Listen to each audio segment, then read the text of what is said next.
Assalamualaikum warahmatullahi wabarakatuh. Jumpa lagi bersama saya Fauji di channel Fauji Kanim. Apa kabar semuanya? Semoga dalam kondisi sehat walafiat. Lagi-lagi Gubernur Jawa Barat Deddy Mulyadi terus melakukan kunjungan ke tempat-tempat yang sebelumnya terdampak oleh banjir dalam rangka merevitalisasi, menormalisasi sungai. Namun hal yang cukup mencengangkan adalah ketika dalam proses perjalanan menuju Bekasi, tepatnya di Kecamatan Babelan, ternyata banyak sekali wilayah-wilayah di pinggiran sungai itu yang sampah menumpuk, kemudian banyak sekali bangunan-bangunan yang berdiri di pinggir sungai, di bantaran sungai yang secara ilegal. Karena pinggir sungai atau bantaran sungai selayaknya tidak boleh dibangun, tapi itu merupakan sebuah daerah yang untuk mengantisipasi apabila banjir terjadi. Bagaimana banjir tidak terjadi ketika sungainya penuh dengan sampah, penuh dengan bangunan-bangunan liar. Nah, ini yang sangat disayangkan oleh Kang Deddy Mulyadi. Kita simak video berikutnya. Jadi kewenangan sungai ini punya siapa? Punya PJT. Ini fungsi sungai ini apa? Saluran pembuang untuk irigasi. Artinya bahwa ketika sungai Kali Bekasi tinggi volumenya, maka bisa dibuang ke sini.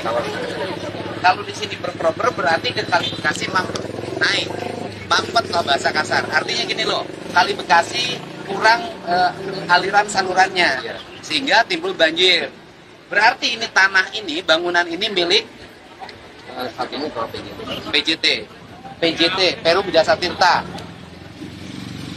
Berarti ini berubah peruntukan.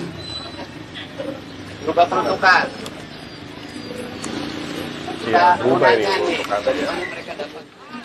Ya, Pak.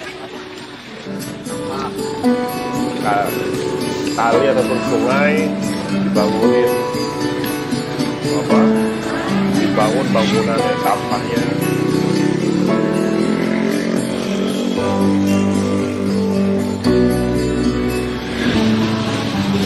gimana nggak banjir ya? Ya, Bu. Punten. Ya. Saya mau nanya. Ya, itu.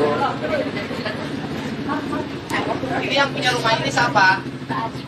Pak Haji. Oke, Ibu ngontrak di sini. Ngontrak di Pak Haji. Haji siapa? Haji Munadi. Ini ngontrak dia. Ya. Ini ngontrak.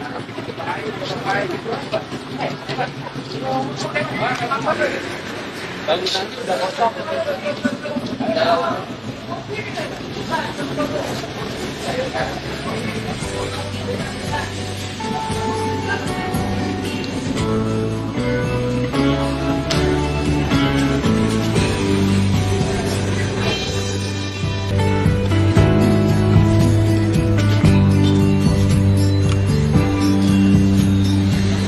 Saya pikir Bandung itu parah, ternyata ini lebih parah dari Bandung.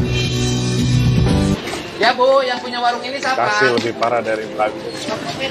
Ibu yang punya. Kontrak di siapa? Yang Tukang buruh. tukang jahit. Tukang jahit. Jadi ngontrak ya? Berapa ngontrak? 550.000 per bulan. 650.000 per bulan. Jadi yang punyanya orang lain. Ibu asal dari mana? Apanya banyak Nah, sebenarnya. nah. Aslinya mana? Asli sini. Oh. Jadi ngontrak lagi. Bapak asli orang sini? Ya, asli. Sejak kapan tinggal di sini? Wah, udah sing kecil, Pak. Sejak lahir di sini? Iya. Kata Bapak ini dulunya sungai bukan? Bukan, Pak. Apa? Tadinya Pak kecil. Iya, sekarang jadi gede begini, ada pembuangan dari berapa lalu. Oh, bukan. Artinya bahwa ini daerah aliran sungai bukan? Sungai. Enggak gede begini sekarang. Ya, artinya daerah aliran sungai.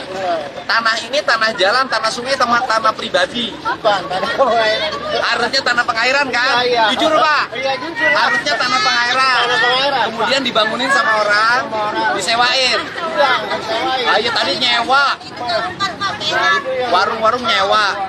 Bapak punya enggak ini? Enggak punya. Ini dapat, Pak. Nah, jadi Memang ini banyak sekali ya, Kang Deddy ini harus tahu bahwa khususnya di Kabupaten Bekasi lah, saya karena tinggal juga di Kabupaten Bekasi. Hampir sepanjang sungai di Kabupaten Bekasi, itu pinggiran atau bantaran sungainya itu penuh dibangun ya, baik tempat jualan ataupun untuk kediaman pribadi. Ini yang menjadi problem. Sehingga apa? Ketika banjir tiba dan debit air yang sangat besar, itu tidak bisa menampung sungainya. Wajar banjir, akhirnya air itu lari ke pemukiman, ke perumahan. Kemanapun yang memang dia mampu untuk menampung air tersebut dan yang dimana merupakan dataran yang lebih rendah, itulah terjadi banjir gitu ya. Tapi dulu-dulu ya nggak ada. Ketika sungainya itu cukup untuk menampung debit air yang cukup besar, mau hujannya seperti apapun ya, kecuali memang banjir yang musiman ya, yang 5 tahun sekali itu memang di mana-mana juga banjir.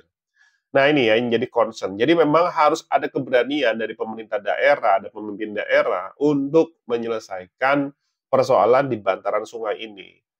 Tentu juga tidak hanya dengan menggusur ya, kemudian mereka tidak memiliki tempat, tapi juga perlu dipertimbangkan dan diperhatikan mereka harus direlokasi ke tempat lain sehingga memiliki tempat tinggal. Seperti itu, sampai bertemu lagi di video selanjutnya, tentunya video-video yang menarik ya, dan menginspirasi untuk kemajuan bangsa ini. Assalamualaikum warahmatullahi wabarakatuh.